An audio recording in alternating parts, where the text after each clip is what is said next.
we get started, okay, let's get this straight. This video is being made for Keeping It Dutch. Hey Dutch, how you doing today? Hopefully you're watching this. He had talked about when he was in California that he got a really good tri-tip and hasn't been able to get one since. So I thought I'd make this video for him. It was my husband's ideal. I think more because he wanted the tri-tip than actually wanting to show Dutch how to make it. But it's a win-win situation for both of them. Anyway, I learned this recipe from Martha at the restaurant I worked at in Tehachapi, California. And she was great cook. Absolutely fantastic cook. Anyway, she showed me a bunch of Mexican recipes. And this is one that I really love. And Dutch, like I said, this is for you. You're going to start out with your tri-tip. And if you can't find this in your stores, ask your butcher. I'm sure he'll make it for you. And I'd seen on Dutch thing when he did his live stream that somebody had said about using brisket. Don't do that. They're totally different meats. Okay, so you basically definitely want to do tri-tip. Alright, first thing you want to do after I open this up, put 2 layers of foil in your pan. And then you're going to want to put some eggs on the, oh my gosh, I can't talk today. Some onions on the bottom of your pan. Now this is optional. If you don't want to use the onions, you don't have to. Okay, and normally when we lived in California, I used the canned au jus. I cannot find that here. So I went and got several packets of different au jus and tried them out. I can tell you right now, Lawry's, great company, but do not use this. Way too much salt in it. The McCormick I used, it was pretty good, but I decided on Knorr's. This one came as close to the canned stuff as what I could find. So anyway, you're going to want to make up 1 packet of this. You're going to want to pour it in your pan with your onions. And that was just a real small onion or half of a medium onion. Okay, this is a really simple recipe. And before you put it in, let's cut some of this fat off.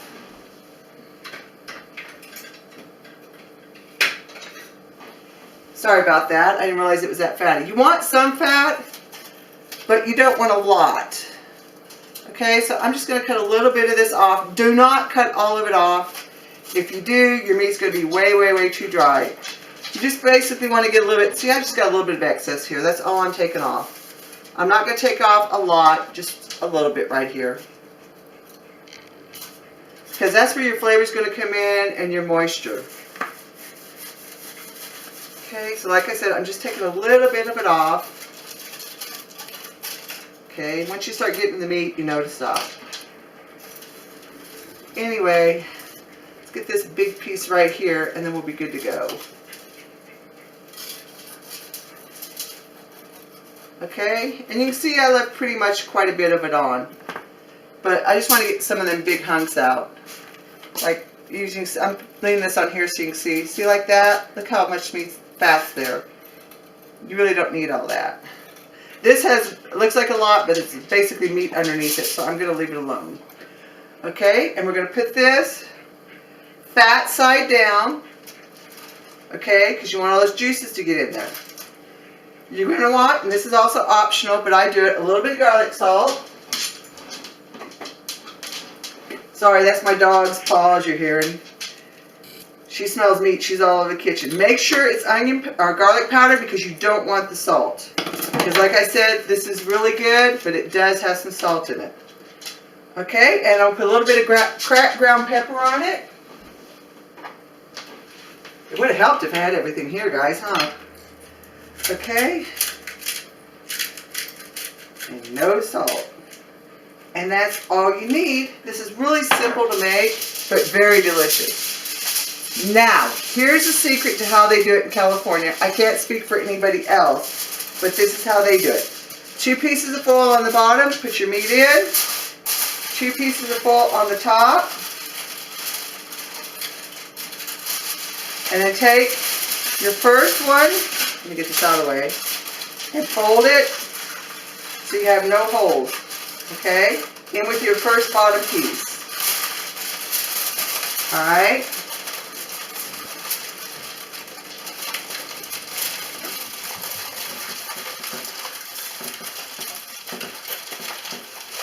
Alright. Then put it in tight.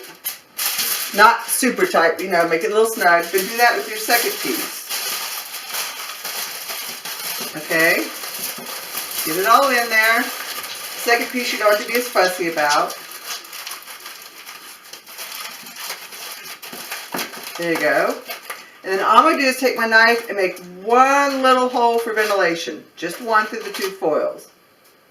You know what? I'm going to do two. Just two little holes. Because they're not very big.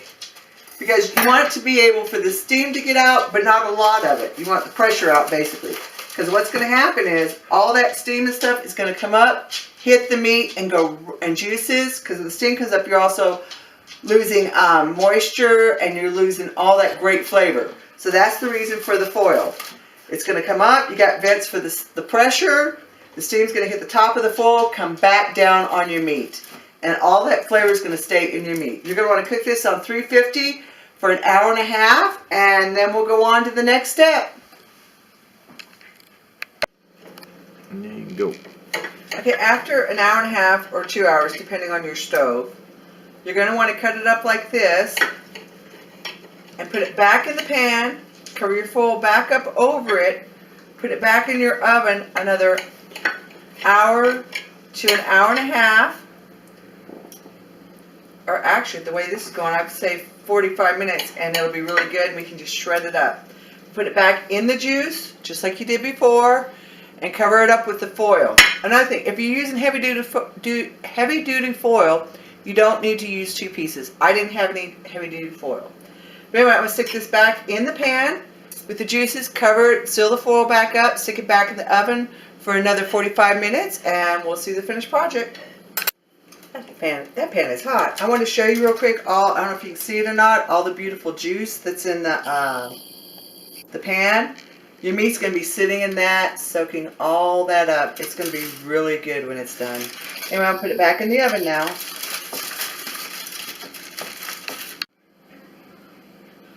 Dinner is done. I have my homemade flour tortillas and my tri-tip. Thank you, Paula, for the recipe for the homemade tortillas. And Martha, a wonderful woman that I worked with, for the tri-tip. A good tip on the tri-tip is you'll know it's done if you can shred it. When it shreds in the pan, you know it's done and it's ready to eat. Anyway, Dutch, this is for you. And those of you who are watching, give Paula's her YouTube a try. She has some great recipes. I'll leave it here on the screen for you. And try out Keeping It Dutch. He has some fantastic advice on homesteading, and he's really entertaining. He has a couple of really good spoof videos. But anyway, look both of them up. As I said, their channels will be here at the bottom. And you guys have a good night. We're going to enjoy our dinner.